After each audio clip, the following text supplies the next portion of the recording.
څنګه کولی شو د پیپسي او الویرا سره خپل ټایمینګ زیات کړو؟ سلام ګران لیدونکو، هیله ده چې روغ جوړ او د صحت جامې مو پرتن وي. زه یو ځل بیا ستاسو په خدمت کې د یو نوي ویډیو سره حاضر یم. هیله ده چې د پام وړ مو ګرځېږي. تر هر څه دمخه باید یادونه وکړم، که زموږ چینل مو نه وي سبسکرایب کړی نو زموږ چینل سبسکرایب کړئ او په خوا کې ورسره د ګومړي نشان ووهئ. مننه. څنګه کولی شو الویرا سره خپل جنسي قوت زیات کړو؟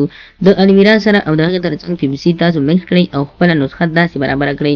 د ویډیو تر پایه راسره اوسئ ترڅو په مطلب ښه ځان پوه کړئ.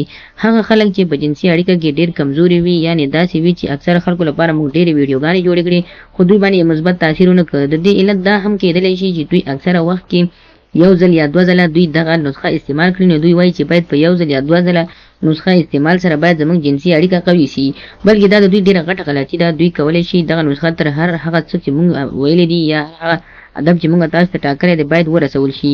تر یوې نیمې میاشتې پورې حتما دغه نسخه وکاروئ، نو حتما به انشاءالله ستاسو بدن کې د جنسي اړیکې له وجې تاسو بدن قوي اوسیږي. نو تاسو کولی شئ دغه راز په خپله اوس تاسو کولی شئ دغسې نوې نسخه جوړه کړئ. کولی شئ بازار کې تازه الویرا واخلئ.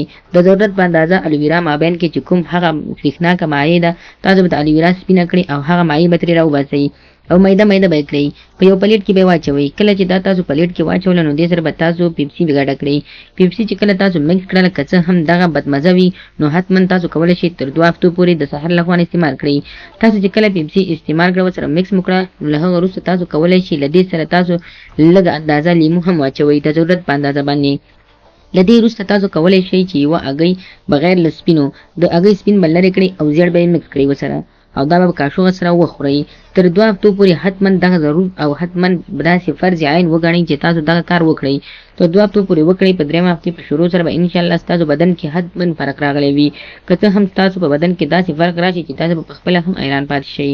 نو خدای دې وکړي ملګرو چې زموږ د ویډیو څخه غلط مطلب وانخلئ. زموږ ویډیو لایک کړئ، شیر کړئ او زموږ چینل هم سبسکرایب کړئ. مننه.